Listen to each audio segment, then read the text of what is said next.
everybody? It's Jimmy and Michael here. Welcome to the Good Life.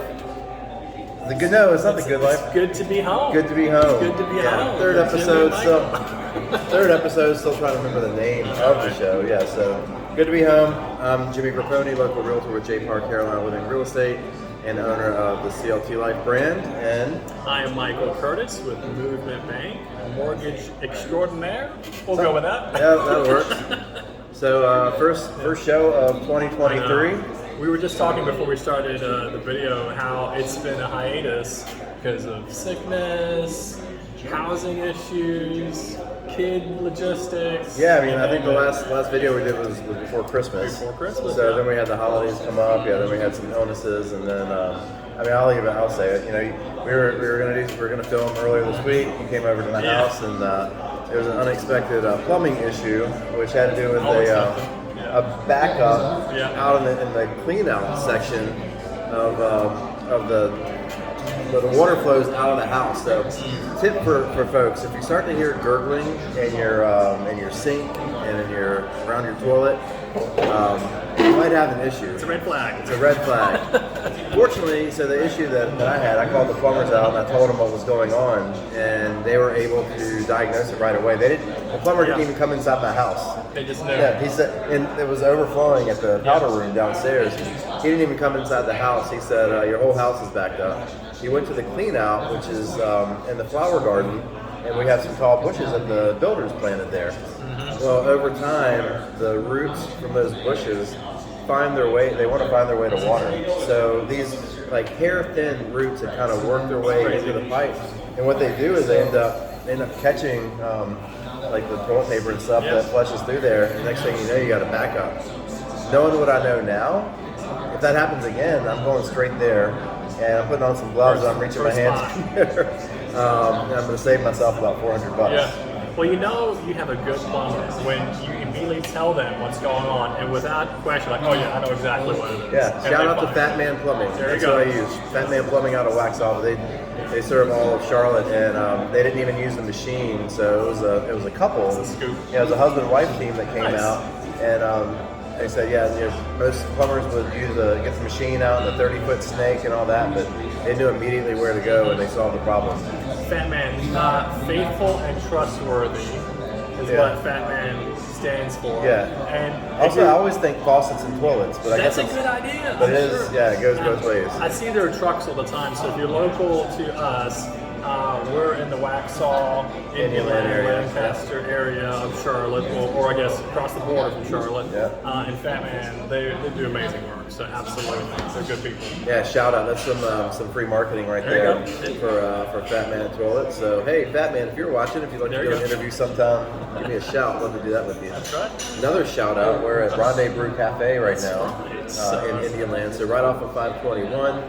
So it's a beautiful Thursday morning, and it's a happening spot too. This area, just like pretty much anything down 521 across the South Carolina border, there has been so much development. We're Bridgemill, Millbridge. This is Bridgemill. Bridgemill. I always mix those two up. So it's Bridgemill area, beautiful homes, shops, and just lots of videos. So we figured our first meeting for the new year, we gotta bring it to a local establishment, and here we are. Absolutely, yeah. So you mentioned Bridgemill as being a really cool community. Mm-hmm. So beautiful homes up in there. I've sold a few in there as well. A lot of craftsman style homes. Pulte was the most recent builder in there.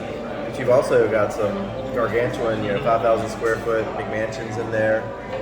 They have cool amenities. They've got 2 pools in there. Feeds into Indian Land schools, and located right here off of 521. If you go north, we're maybe 10 minutes from Valentine. Yep. Pretty much in the heart of Indian Land. You can go a few minutes south. There's more shopping up and down here, and we're close to where the future Costco is rumored to be coming. That's right. So I think it's more than a rumor now, right? I know that they submitted to do some kind of like, what is it called, like testing for the roads or something. It's outside my scope of understanding, other than they want to see... Impact study, traffic impact study. That sounds more official. So they're looking at that, which to me shows serious interest. Right. I'm excited for it. I'm a Costco fanatic, but I'm one of those people that I'm not going to get my hopes up until I see an official, because who knows, it might get the impact say they feel like, you know what, not time yet, and then my hopes are dashed. Right. So we'll see.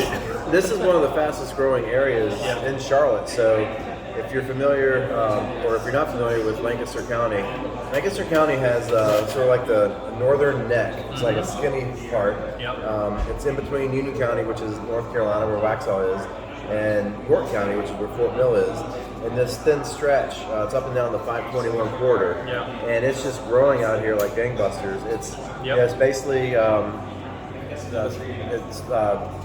south of Ballantyne, so the population and development is flowing south of Ballantyne. 20 minutes down the road, you're in downtown Lancaster as well. So there's more communities being built there. So eventually, it's gonna be filled in. Yeah, it's gonna fill in. So Lancaster hospital. There's also a hospital going in. MUSC. MUSC is gonna come up here, and they're building a whole thing as well. That is confirmed. I know that much. Yeah, the signage is up right there. So that's coming too. You've got the Indian Land YMCA. There's more construction stuff going on there. So up and down the 521 corridor. I think they're eventually. I don't know if it's in the plans or not. They might want to add another lane. Expand the roads a little bit. It's unreal. And the transplants, we have so many amazing transplants coming to the area. New Jersey, New York, my neighbors, people I work with for their financing. There's so many people coming from Northeast, Ohio as well. Which is that considered Midwest? Is that Midwest? It's just pretty much America. It's due north of us. If you drive straight up 77 for about 8.5 hours from Charlotte, you'll end up in Cleveland. West Coast as well. I'm just having more and more conversations with people from the West Coast coming down here. So. Whereabouts? Like California or just all over? Yeah, I'd say mostly California. I had one person from Nevada that reached out, and so I'm seeing more and more of that as well. Which, of course, that's even in my mind geographically a bigger move from West Coast to East Coast. Are they coming from the Nevada people? Are they coming from Vegas or? Vegas is one of those towns, and you see the national stats. It seems like Vegas is one of the markets that really there's a whole lot of home appreciation. Home values really increased during the pandemic, and now home values are coming back down. There's some attraction in the market. It reminds me of Miami. You think about like Vegas, Miami. There's these like really, they're think about the economies as well. They're very like hot and cold, right? Tourism is obviously a big one, which seasonally based. Seasonality, It's seasonal. So you're going to have people come in, like many people come in. So it's feast or famine, feast or famine. So you kind of have that polarizing effect in some of these towns as well, which I do believe from a local economic standpoint is going to kind of bleed into seeing these kind of more really hot and cold real estate ebbs and flows as well. Yeah. So we're here in Charlotte. It's funny, I was listening to Sports Talk on the way over here, and one of the personalities on the local sports show moved here from the Northeast about 9 or 10 months ago. And he's talking about how great the weather is, and he doesn't miss it. The Northeast is getting pummeled by snow, I think, as we speak. And he was talking about how great the weather is here. And even yesterday, it was just pouring rain. It was in the 40s. It was raining, and he's like, instead of snowing, it just rains, and then for a day, and then the next day it's sunny, and it's not that cold. And the other host was like, it's pretty cold. He's like, it's all relative. It's all relative. It's funny you say that because so I'm really into rowing. Yeah, so like the machine, right? Showing me machine. I'm not brave enough to get on the water yet. Okay. And one of the I think get some kayaks and go down to Rock Hill sometime. That would be awesome. That's a whole other conversation. We're going to do that this summer. We will. I mean, that's I'm shaking on it. I'm shaking on All right, it. It's recorded. There it is. I can't get out of it. Yeah. But I was talking to this trainer, and she's from Canada. Okay. And she was talking about how, like when she lived in Canada, she only had like 5, maybe 6 months where she could be on the water rowing. And then she moved to the south, and she's like, I can row whenever I want. Yeah. Like it could be January. Like I'm out here with my kids in January, December, throwing a frisbee outside. Right. You could not do that up north. So I played golf back in December and got matched up with with a guy who was in our foursome, and he was from Minnesota, and he was talking about how that gets cold back in Minnesota, he can only golf like maybe 6 months out of the year, something like that, and then the rest of the year you have to you put your clubs away in storage. I played golf in January a couple weeks ago. It was a little chilly, but it wasn't. You're moving. It wasn't that. Sun's out. Actually, I had a windbreaker on that I ended up taking off on the first tee, so it wasn't too bad. So there's no surprise, right? We got neighborhoods popping up left and right, builders all over the place. Can't build them fast enough, and we've got transplants coming in. So it's an exciting time. I was in Fort Mill for about 8 years. Same thing on that side. We just watched that side explode, and then we bought a few years ago it's Lancaster address, but it's technically Indian land. So like 7-8 minutes here from Rendezbrew, and it's unreal to see the development, both commercial and residential. So 2023, we're seeing a correction in the market. This craziness of 2021 and the first half of 2022 is a thing of the past. So. From a lender's perspective, what are you seeing these days? Wow, so what a year. So 2022, I think for a lot of lenders is a forgettable year. They want to put it behind them and move forward into a new year.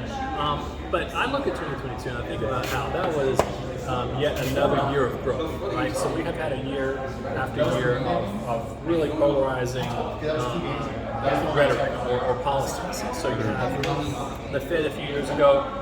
They were pumping money into the economy to prop it up during the COVID era when things were like really volatile. We weren't sure what's going to happen. They slashed interest rates. So we went from that to all of a sudden the following season we jump into 2022. We see inflation now because we've heated the economy. We've overheated the economy. Prices are going crazy. Supply chain issues. So now we're seeing this kind of this opposite effect. Like homes are appreciating like crazy. People putting crazy bids on homes. So the Fed, from a more of a macro standpoint, general standpoint, what they've done is 2022 we got to start putting the rate hikes. This is how we start to cool the economy off to bring some balance. So I look at 2022. I think about it as a cooling off period. We had some normalcy. We had some breathing room for buyers. I mean, interest rates were low back in 2020, 2021. However, the buyers couldn't buy houses. It was unreal. So from a realtor's perspective, as a buyer, I'd much rather be in this environment right now, especially if you know that you can afford a payment. When we had 3% interest rates, 2.5% interest rates, and if you were a buyer, you were going out there competing against 10, 15, 20 other buyers sometimes, putting in multiple bids. As a buyer's agent sometimes, I can remember there being like 15-minute showing windows, and you had to get in there and get it, or if you didn't schedule it almost on that first day when it got listed, you weren't going to have an opportunity. So it made you had to have a premonition. There's a house coming somewhere. And I actually found some houses for one of my clients that I did an in-house off market. It wasn't off market, but it was listed with an agent. But it was a firm exclusive. It was like for 2 days. It was firm exclusive, and we were able to get my clients in there. They were like, yes, this is the house. And we've been outbid several times. And we were bidding like $25,000 over what the asking price was. When was that? This was in 2021, actually. So hot market. And we were able, and with that one, we actually put an offer in, and we got it for $15,000 under asking. So we were able to negotiate. And now the market that we're in right now, as a buyer, you have the ability to negotiate again. Now, and think about your decisions too. A little bit, So if the house is priced correctly, if it's ready to sell, good condition, you still have to be prepared to make a quick decision.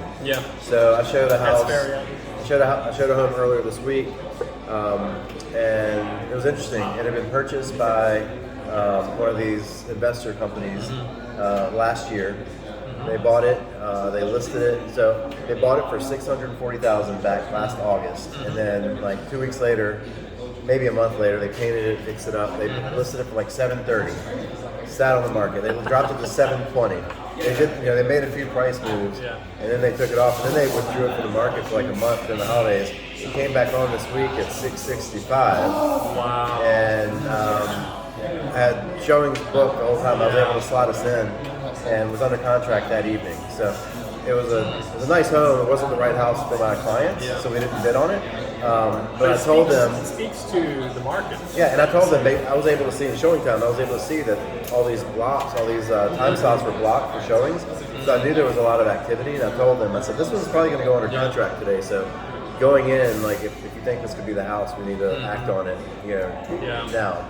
And I mean, going back to kind of the market side of it as well, what we're seeing is that now that we're coming out of 2022, we've had a lot of pruning, right? A lot of pruning in the market, and now we're seeing that with inflation, the data reports are coming in that the what we call the KPIs, right? Yeah, key performance indicators. Key performance indicators, the consumer price index and other items. What they're doing is they're showing the fact that, we are seeing a slowdown. We're seeing things cooling off. Prices are not jumping. I mean, speak up just a little louder. Yeah. And so the prices are. Thanks. I'm in a partnership. I need to speak up. Ambient sound. That's right. Yeah. And so what we're seeing is like, okay, now rates are actually starting to come down. So the market has responded to the rate hikes, and now we're seeing that the rates are coming down. We're at a 4-month low with interest rates. We're seeing more price reductions. We're seeing sellers offering concessions and credits to buyers towards their closing costs as well. So I feel like before we hit the spring of 23, this is a key turning point for buyers and a interest rate reduction period where we still haven't got a huge, historical wave, like a traditional wave of buyers, for buyers to start having conversations now. And the same goes for sellers. Okay, before we have this kind of tip of the scales, I need to be talking about what it looks like to start prepping my house now in preparation for what's about to come. Yeah, I think with whether you're a home buyer or a home seller, it's never too early to start having the conversation. Well, if you just bought a house, you don't need to start having the conversation right away. But if you're thinking about possibly making a move in the next 3 months, 6 months, a year even, and there's going to be different conversations depending on how far out you are. But you need to have a plan. Yeah. So even if you're a year out, I think you need to have a plan. Like maybe, okay, we need to save up. We need to get a little bit of savings. We need to do this. We need to sell some of our furniture. We need to make preparations, and you have that plan going in. And that's where having relationships, knowing professionals, in the market is beneficial. I want people to think of when they think of me, like people who know me as their realtor. Yeah, I got a guy for that. Yeah. It's kind of like like a painter or an attorney or a financial planner or a doctor or whatever else. You need to have a faithful and trustworthy. Yeah, there you go. Yeah. You need to have a faithful and trustworthy real estate professional that's in your back, a mortgage advisor, a financial advisor, all these different people, because at some point along the way you're going to need them. And even if you don't need us for that particular service right then, a phone call, text message, email, whatever, asking a question. I'm happy to have conversations all day long. I mean, one thing we're also looking at, this is more from a mortgage standpoint, is we're seeing, right, that if you did purchase a house in the last, 14 months or so, it might be a good idea to start talking about with your lender refinancing. Because we've seen the rates downshifting.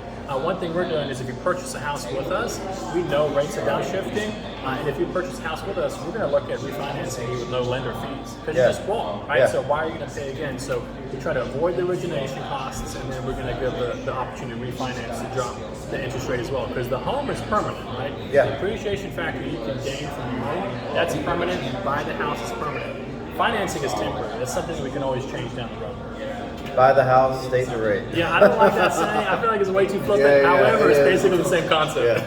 Well, hey everybody, thanks for watching this episode of Good to Be Home. Good to what did I call it at the beginning? I can't remember. It's a good life or something. I'll take that one too. Yeah. That's a good life. It is a good life. That's Brian Buffini's. There you he's go. got that trademark. So there you go. Thanks for watching, and be sure to subscribe to the channel so you'll be notified when there's more episodes. And we'll see you again very soon. Take care. Take care. Cheers.